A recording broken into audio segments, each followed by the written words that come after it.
I've put a lot of thought into what it takes to make a good MMORPG, and from that, I truly believe Ashes of Creation is bringing a lot to the table that the genre needs. That doesn't mean that I have it up on some pedestal and I think it's immune to criticism, and there are some things that they plan to put in the game right now that I don't really like that much.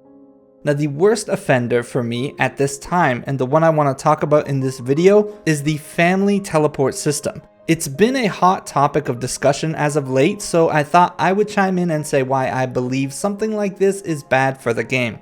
For those of you who don't know, Ashes of Creation is proposing it launches using a family travel system that allows you to have 8 members in your family, yourself and 7 other players or characters, of which you can teleport to each other around the world. There are some restrictions, such as not being able to teleport within range of certain PvP objectives like wagons, or carrying materials, or while you are corrupted. And if you swap families, or you try to swap family members, you will have a several day long cooldown. Now, the current implied cooldown to teleporting to a family member is pretty short. I think it was 30 minutes last it was mentioned, but suggestions to make it longer seem to be the go-to to solve the issues that teleports might bring with it if it's left in the game. Many people believe that testing will help point out any exploits that may come with the system so that it may be fine come launch day. Now, I am going to argue that this teleportation should not be in the game because it will become a dominant aspect of how the game is played, and it is a freely usable, extremely accessible teleport. It can and will render most other forms of travel useless, and in return the game world and its integrity will be significantly harmed. Now, it sounds a bit right now like I'm overreacting, and a common defense used to argue against removing it is just downplaying what it will do, but try to go in with an open mind and assume all of the examples I'm going to provide in this video will happen, rather than thinking, Hakurai, relax, that's not going to happen, man, teleports are okay. So first, let's understand the reason this feature was proposed. Basically for casual players to easily jump into the game with their friends wherever they are in the world. I do not think something like this is needed. Players can easily communicate what to do with their friends through Discord or make plans and travel around together beforehand if it's so inconvenient to get to where your party members would be when you log in. Assuming the world is as big as said, most of the time you'll probably be playing with people around your node, so either you are close to it when you log in and your group is doing something nearby, or they were planning to venture far off, at which point you should have grouped up and left with them. It's not that difficult to organize something like this with a group of friends that you're playing with. Forcing the players to find means to travel to their friends gives the world its sense of size and scope and makes it feel alive. If you allow them to bypass moving through the world to get to key locations wherever their friends are, it essentially turns the game world into a game lobby where you can just jump to wherever the play area is. Now, summoning exists in other MMORPGs, such as classic World of Warcraft. In that example, it has conditions. It requires the player to be a certain class, a warlock, high enough level to use the spell, and it requires 2 other players to help them summon. With these restrictions, every single serious raiding guild I know has groups of multi-boxed, leveled up warlocks they use at key locations to summon their members around the world, despite these requirements. And Ashes of Creation wants to give out these teleports even more easily than World of Warcraft does. They've got nothing to do with a class fantasy, as anyone can use it. It's a UI feature, and multi-boxing at the moment is going to be allowed in Ashes of Creation. The only actual restriction to this is going to be only 8 members can use it in each family to teleport. Now, most of the examples you will see against using family teleport will bring up things like large-scale guild PvP, where entire guilds will move massive amounts of players around instantly. And sure, that will probably happen. Teleportation is just too powerful to not use it when you're talking about a game world that spans 480 square kilometers. If it's in the game, players will have to use it to move around. It'll just be too inconvenient otherwise. But it will be also used on a smaller scale. It will completely dominate all forms of travel, even for players who don't have 8 family members. Here are some of the situations I imagine it being used, and I can't imagine any restrictions will prevent them. Number 1, players don't have a full family. They don't have 8 people to play with. They will spam looking for group channels and area chats to find family members that have freeholds or citizenship in different parts of the world so that they can teleport around to these different locations. Probably auction houses of varying economic nodes to price gouge or sell monster marks in cities where they are worth more. Number 2, players will park a multi-boxed or dummy family member in a high resource location. They teleport to them to gather materials, run back to town and put them in their bank, and then just teleport right back out to gather even more.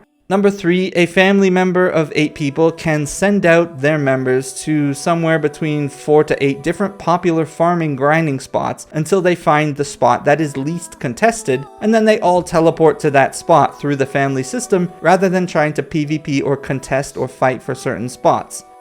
Example 4, a family will spread out their 8 members to scout for gatherers or solo farmers, and then when they find somebody, they can summon one of their family members to team up on them and then steal their resources through PvP. Number 5, a guild is planning a raid on a boss or a location. Once this special location is found, they all teleport dummy family members, then they have that family drop the members, wait out the family cooldown, and then spread those members out to various other families in the guild so that each family in the guild has one of these dummy members in this location and can on demand summon to it for farming.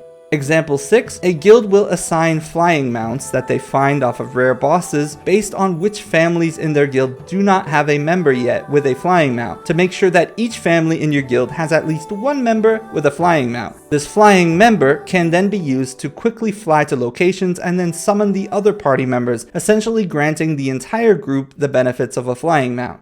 Example 7, set up a family member alt at the hub of a science metropolis or 2 different science metropolises, essentially allowing you free teleportation to anywhere in the science metropolis' zone of influence from anywhere in the world. Example 8, your group members will become extremely lazy in your family. They'll just send one player to a location while everybody else just keeps busy crafting in town until that person gets to the location and then just summons the rest of them. So people will barely have to go out and experience the world. And with less people traveling around the world, it will feel much more empty. And example 9, for actual and casual players, they will find it extremely restricting on who they can play with based on the 8 family member limit. It will become so inconvenient to play with other people because of the lack of being able to teleport to them that people will be more inclined to stay in their cliques and small groups and less likely to branch out and play with others. Now, I'm sure you can think of more, but you get the gist of what I'm saying. Teleportation is too powerful.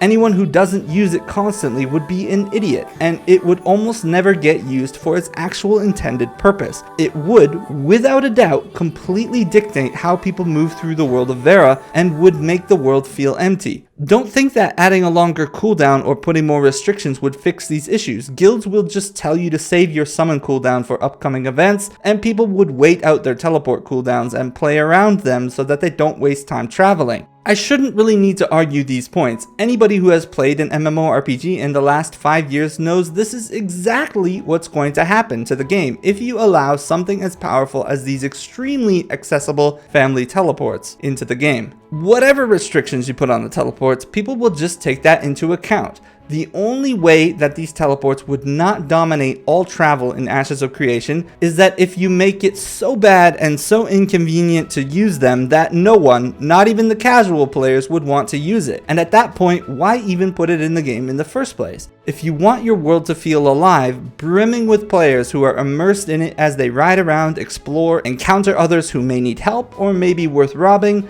then you can't put something like this in the game. It's just gonna be annoyingly meta to multi-box teleport everywhere. This teleport system, now this might be a hot take here, but I actually think it's worse than autopathing like in BDO, because at least using autopathing, other players would still see you traveling and existing in the world. This teleport removes all investment into the expansive 480 square kilometers and all of the risk and immersion of travel that could potentially be there. And to the argument that if it's exploited, testers will figure it out and it'll get nerfed or changed to work better, I don't believe that's gonna happen. I've never met a guild that goes hardcore into forcing their members to use these organized strategies on a large scale during a beta or an alpha test. People most likely won't start tryharding and abusing certain features until the game actually launches, and by then it'll be doing too much damage and be so set into the game it's gonna be hard to backpedal on it. So yeah, I think family teleporting has to go. Its existence is to solve almost a non-existing problem, and I don't think it will really help bring in a more casual player base whatsoever. I think you'd be hard pressed to find anybody who would quit the game or not play just because they can't instantly teleport all over the world. Many games work perfectly fine without this sort of fast travel, and the damage this teleport will cause, it will completely dictate how the game will play. So if you want people teleporting all over the place and parking characters at key spots and having the world feel empty in return for some more convenience, then sure, let's leave it in, but I feel like this feature is completely antithetical to the game Ashes of Creation is trying to be. Those are my thoughts on it. I'd say this is a controversial topic, but checking the forums, Discord, and Reddit, it feels like a huge majority of the AOC fans are on the same page with me here on this issue. So hopefully Intrepid hears us out and axes this idea. But let me know what you guys think in the comment section below. Am I right here, or are there some good arguments you have for keeping something like this in the game? That's it for this video. Don't forget to like, sub, hit the alert button, all that YouTube stuff. You can also hop into the Discord or follow me on Twitch and Twitter. I went and restructured all my social stuff, and I'm hoping to start streaming on Twitch soon to just chill out and talk about Ashes as we're just killing time waiting for more news and waiting for the game to come out. So if you want to hang out there, pop on by. But that's it for this video. Thank you guys for watching. Have a great day. I am booping out.